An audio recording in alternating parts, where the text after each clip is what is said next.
anak, ano natanggap ng regalo ngayong Pasko? Binigyan ako ng earphones, Nay! Bakit ganito yung binigay sa akin? Binigyan lang naman ako ng bagong iPhone! Ang daya naman! Bakit? Kasalanan ko bang mas mayaman yung ninang ko kesa sa inyo? May iPhone ka nga, Android naman yung lumilitaw! Che! Eh ikaw, Nay, anong natanggap mo? Sama ng loob. O ano, huwag niyo na yung tanong ko ano natanggap ko. Halata naman, di ba? Ang babait ninyo, thank you. Ay, 200, ang galing nyo. Mukhang malaki bigayan dun ah. Salamat po. Jingle bell, jingle bell, jingle... O ito, 10 pesos. 10 pesos? Sa kanila 100? Bakit ganito lang yung akin? Di ba ikaw yung ex ng anak ko? Yung nanloko sa kanya? Salamat ka, binigyan pa kita. Sungit! Asim naman ng anak nyo. Aba bastos! A few moments later. Hi, Mars! Ay, ito na ba yung anak ko? Ang laki niya na pala. Ay, oo, Mari. May girlfriend na nga yan eh. Boyfriend po. Marunong din yan kumanta, Mari. Baka gusto mong marinig. Ay, ano ba yan? Talaga? Sige nga po, sampol. Kumanta ka na. Gusto ko nang bumitaw. Ayusin mo. Paano ka magkakapera niyan? Gusto ko nang bumitaw. Galing naman. O, eto, pamasko mo. Ay, akin na yun, Mare. Baka mawala pa niya yan. Burara pa naman yan. Ay, wait. Isasend ko na lang pala sa Shopee Pay ng inaanak ko. For sure, hindi niya mawawala yun doon. Super easy lang magpadala ng Shopee Pay ang PAW. Just go to your profile, click send money, and send ang PAW. Just enter the amount at kung ilan ang bibigyan nyo. Pwede pa kayo mamili kung anong design at kung anong gusto nyo sabihin. Kaya ikaw, Mare, send your pamasko na through Shopee Pay ang PAW. Ay, may Shopee Pay na pala. Sige, gagamitin ko yun. Thank you po, Ninang. Got you, inaanak. Good morning, class! Good mood si ma'am ngayon na. Sana good mood lang siya gang mamaya. Bago tayo mag-start, mag-pray muna tayo, okay? Sino gusto mag-lead? Di ako marunong niyan, ikaw na lang. Lalo na ako, di nga ako sumisimba eh. Wala. Pag walang pumunta sa harap, lahat kayo ia-absent ko! Bes, ikaw na lang. Ma'am, ako na lang po. Madali naman pala kayo kausap eh. Okay, class, so dito na nagtatapos sa lesson natin. Oh, may isang oras pa pala tayo eh. Sige na, i-dismiss ko na kayo. Yes! Be, tara gala tayo. Tara be, buti nilang talaga dinismiss tayo agad. Aba, excited? Uwing-uwi? Ayaw niyo siguro sa subject ko, no? Maghihintay kayo hanggang 4 p.m. dito! Walang uuwi! Grabe naman yung mood swing ni ma'am. Nakakainis. I love you too. Okay, class, dahil good mood ako today, hindi tuloy ang quiz at lesson natin. Ay, salamat. Magagawa ko na yung assignment ko sa math. Bes, pakopya naman ako niyan. Aba, sino nagsabi sa inyo na pwede kayo gumawa ng assignment sa ibang subject, ha? Ma'am. Talagang sinisira niyo mood ko, ha? Lahat kayo bagsak sa quiz! Excuse me, Ma'am Reyes? Bakit mo tinatakot ang mga anak ko? Ma'am, hindi sila matututo kung hindi ko sila tatakutin. Hindi mo kailangan takutin ng mga bata. Kausapin mo sila na maayos. Tama. Tayo ang pangalawa nilang magulang. Dapat maging safe sila sa atin. Gusto mo bang maalala ka nila sa mga pananakot mo? Facts, ma'am. Umayos ka na ha, kung ayaw mong isumbong kita sa principal. Deserve. Nay. Oh, ano yan anak?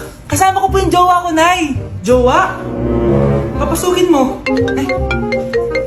Nay, sagutin ko lang po hello po tita.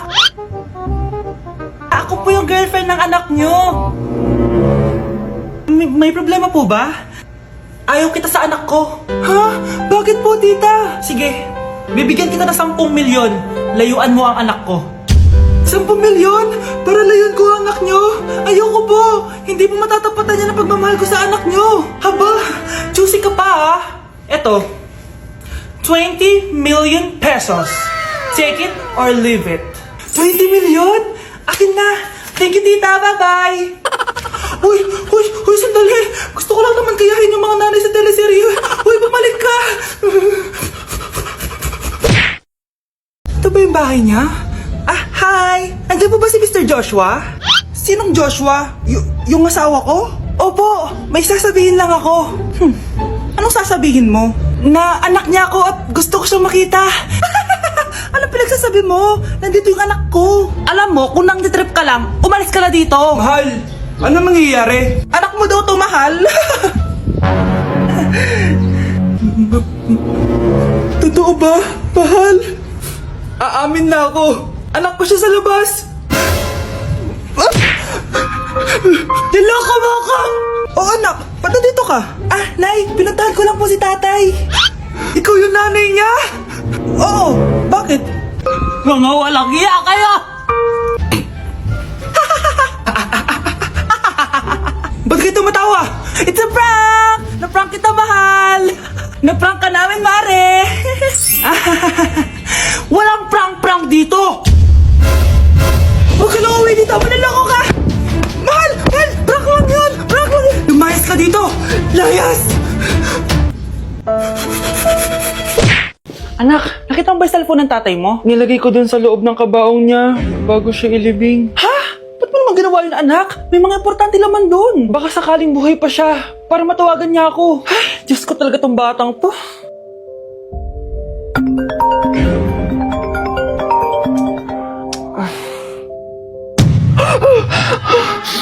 Patawag si tatay. Nay, kailangan natin pumunta sa sementeryo. Tumawag sa akin si tatay. Anak, pwede ba? Wala akong oras makipagbiruan sa'yo. Marami pa ako tatapos ng trabaho. Pero Nay, pag di ka pa tumigil, kukunin ko yung cellphone mo. Tay, sumagot ka. Alam kong buhay ka. Sa lahat ng pwede kong makita, ikaw pa talaga. Jessica, tinatawagan ko lang tatay ko. Nababaliw ko na talaga, no? Patay na tatay mo, di ba? Baliw. Hindi, buhay siya. Ito tandaan mo. Kapag hindi ka pa tumigil sa kabaliwan mo, susunod ka na sa tatay mo. Sinabihan akong baliw ni Cheska tapos sinaktan niya ako. Totoo naman, di ba? Nabuhay ka. Anak, nabalitaan mo na ba? Ha? Ang alin, Nay? Patay na si Cheska. Natagpuan siyang walang buhay dyan sa may ilog. Ano? Ay, Diyos ko, kawawang bata. Tay, sumagot ka na please. Ikaw! Ikaw ang pumatay sa anak ko! Ano? Eh siya nga to ng away sa akin eh. Ikaw ang huli niyang kasama. Tandaan mo to. Isusunod kita sa tatay mo. Tay, hindi ko na alam gagawin ko. Sinisisi ako ng nanay ni Cheska sa pagkamatay ng anak niya. Natatakot ako. Anak, yung nanay ni Cheska. Oh, bakit Nay? Pinatay daw. Binitin sa may puno. Ano? Nakakatakot na dito sa barangay natin, anak. Sinong pumapatay sa kanila? Nay, may tao. Sino po sila? Magandang araw po. Ako po si Detective Jason. Ako ang may hawak sa investigation case sa pagkamatay ni Cheska at ng kanyang nanay. Bakit kayo nandito? Dahil dito.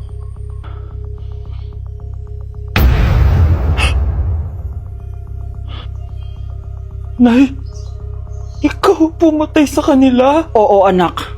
Narinig ko lahat ng mga sumbong mo sa tatay mo. Cellphone ni tatay. Pinangako ko sa tatay mo bago siya mamatay na poprotektahan kita kahit makapatay man ako ng tao. Sumama ka sa akin, ma'am, para ma-interview ka namin. Tandaan mo to, anak. Kahit nasa kulungan ako, poprotektahan kita. Tumawag ka lang. Hello, Bes. Sinundan ko si Miguel. Bes, ano nakita mo? May iba na ba siya? Confirm. May kabit yung jowa mo. Ha? Sino naman magiging kapit niya? Kabit niya si Scarlett. Hello, Bes? Nasaan ako? Anong gagawin niyo sa akin? Tama na! Bakit ka nagmamanman sa bahay namin? Spy ka ba? Walang iya ka! Inagaw mo yung jowa ng best friend ko! Pinagsasabi mo, be! Ako, ang tunay na jowa ni Michael. Never naman nagustuhan ni Michael yung si Samantha kasi ang pangit niya, no? Ganun ba? Oo, kaya magdusa ka dyan. Wag! Jessica? Samantha! Tara, tatakas kita.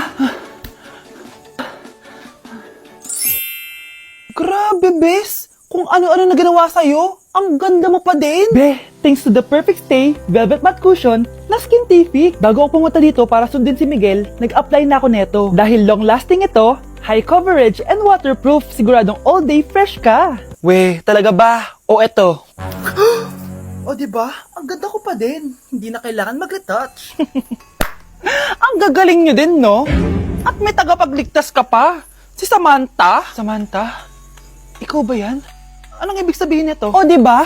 Ako ang tunay na jowa nito ni Miguel. At ikaw, kabit ka lang. Pero... Walang iya ka! Pero babe, ikaw na mahal ko ngayon. Tingnan mo nga itsura niyan.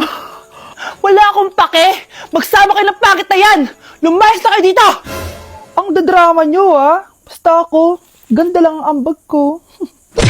Dok, bakit ka meron neto, ha? Bakit may picture ka ng nawawala akong anak? Hindi mo ba talaga ako naaalala? Hindi. Sabihin mo sa akin, Buhay pa ba ang anak ko? Umalis ka na.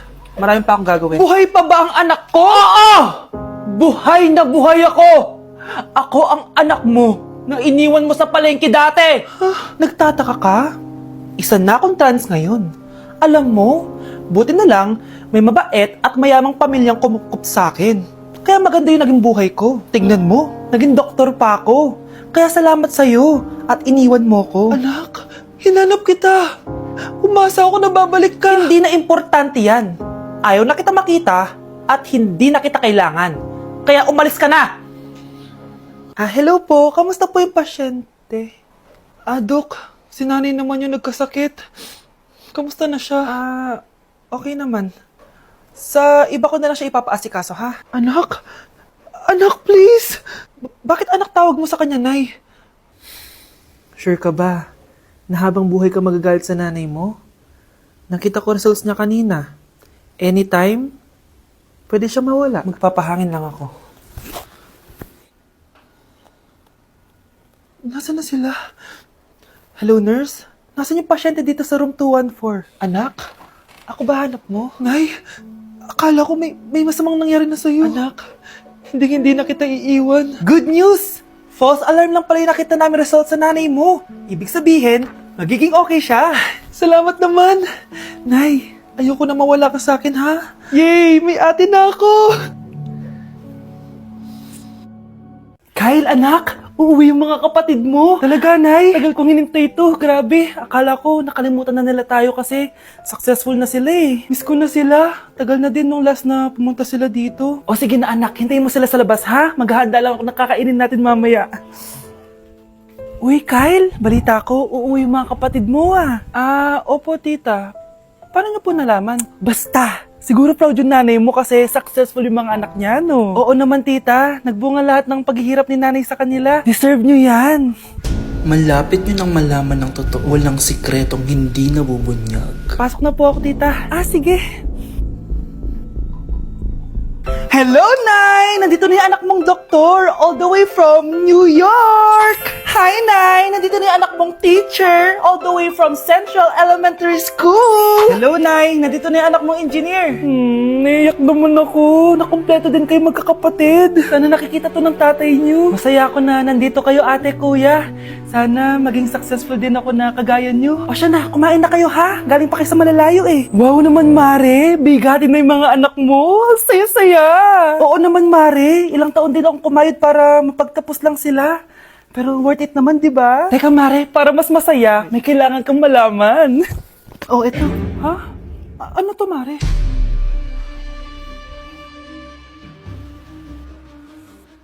Nay, bakit po? Mga sinungaling kayo? Paano niyo nagawa sa akin to, ha?